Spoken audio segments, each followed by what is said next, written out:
Բարև ձեզ քույրեր եւ եղբայրներ, այսօր մեր թեման մենք կնվիրենք քաղաքական հետապնդումներին եւ մեր այսօրվա քաղաքական վարչախմբի այդ թափթփուկներին, որոնք իրենց նպատակներին հասնելու համար հետապնդում են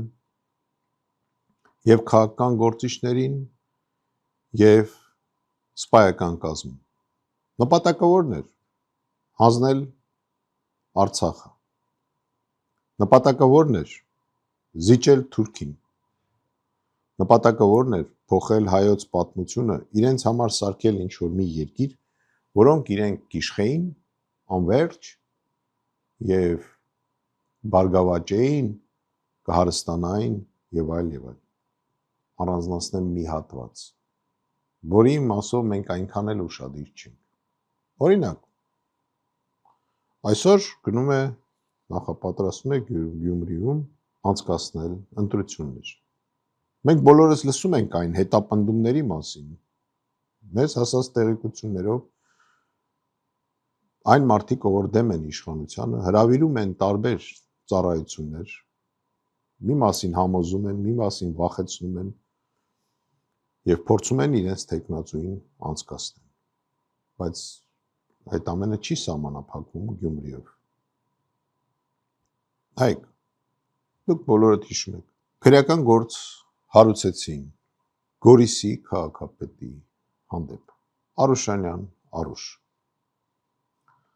Քրեական գործ հարուցեցին նախկին քաղաքապետ Վարդան Ղուկասյանի, Գյումրու նախկին քաղաքապետի հանդեպ։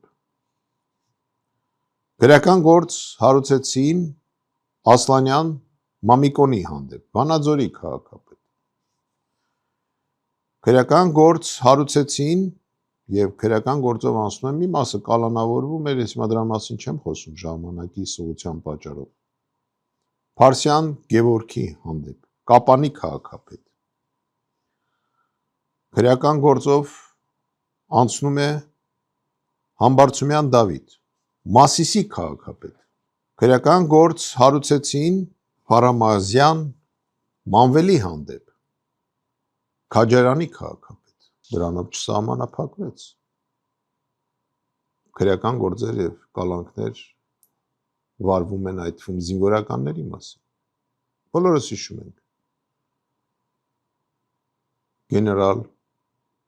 Ջալալ Հարությունյանի հանդեպ։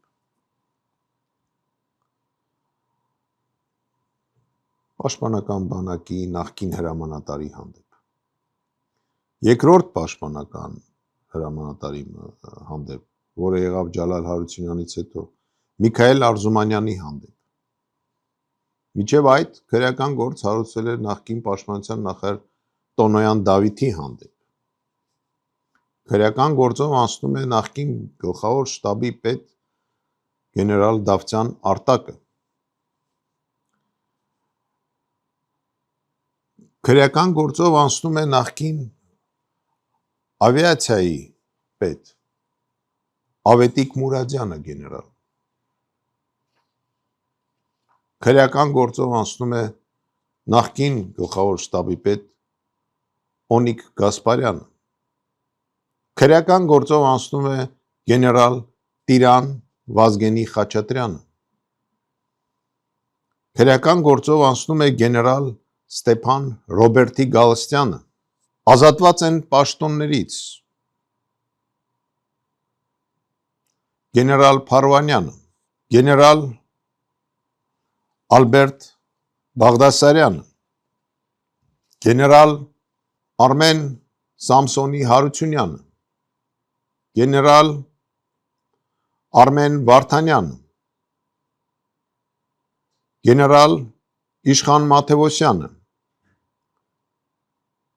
գեներալ Ռոմիկ Մարգարյանը, գեներալ Կոմիտաս Մուրադյանը, սպայական կազմի թիվը անվերջ է։ Ինչ է կատարվում մեր հայրենիքում։ Մենք բոլորս ուզում էինք այդպես հայրենիք ստեղծել։ Մենք բոլորս ուզում էինք մեր հայրենիքում զբաղվել միայն ու միայն քրեական գործերով։ Ինչ է ստեղծել այսօրվա իշխանությունը։ Ցույց տվեք ինձ մատով։ որտեղ է այս իշխանությունը ինչ որ բան հաղթել, որ ոլորտում, մարտի դաշտում, դիվանագիտական հարաբերություններում, որտեղ բոլոր տեղերը վիճակը շատ վատ է։ Սպայական կազմը, դա երկրի ազգի հարստությունն է։ Այսօր Ադրբեջանում դատվում են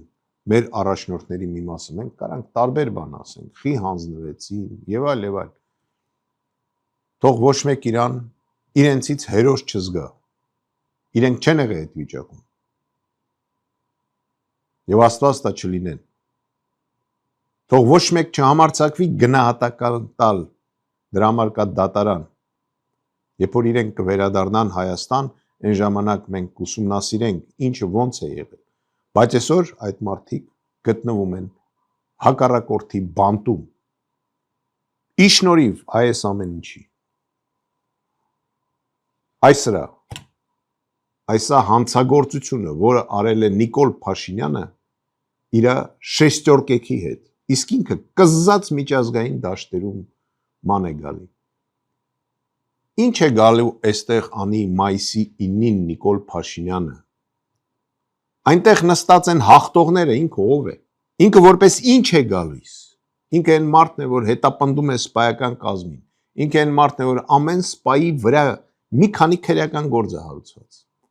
Այսօր բանակում չկա սպա, որը քրեական գործով չանցնի։ Բանակը սարքել են Եվրոօֆիս։ Ուր է նա գալիս։ Ինչ պետք է անի այստեղ։ Ով է նա։ Գալիս է ներկայացնի հայ ազգը, ինքը կապ չունի այդ ազգի հետ։ Ինքը կապ չունի այն մարշալների հետ, որոնք ունեն իրենց ներդրումը այդ պատերազմի հաղթանակում։ Ինքը կապ չունի այն անձերի հետ, որոնք ղեկավարել են դիմադրությունը Ֆրանսիայում։ Ինքը կապ չունի այն մարդկանց հետ, այն գեներալների հետ, որոնք Լիբանանում կռվել են, հայերի մասին եմ խոսում։ Ինքը կապ չունի այն հայերի հետ, որոնք Սիրիայում այսօր էլ կռվում են։ Ինքը գալիս է որպես ինչ եւ ինքը ով է։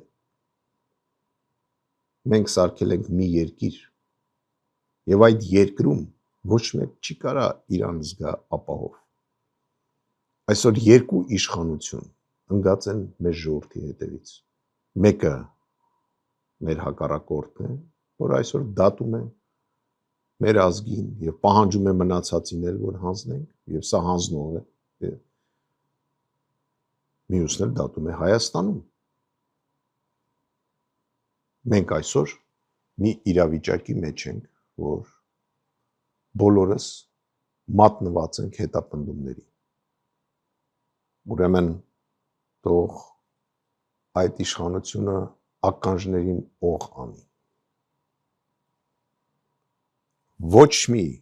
ներում իրենց չի լինելու, ոչ պատմության մեջ, ոչ հաջորդ իշխանության կողմից, որ անպայման լինելու է,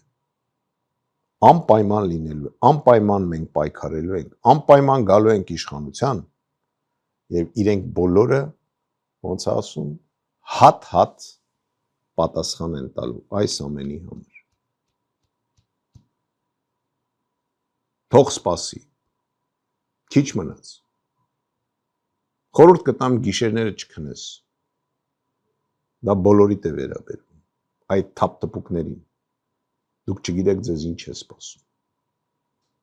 Իսկ մենք պայքարելու ենք, մենք գնում ենք հաղթանակի ճանապարհով, թող իրան գնան Եվրոմիության ճանապարհով։ Հաղթողները մենք ենք լինելու։ Եվ մենք պայքարելու ենք, քանի որ ազգեր, որոնք ընկնում են ճակատամարտում, նորից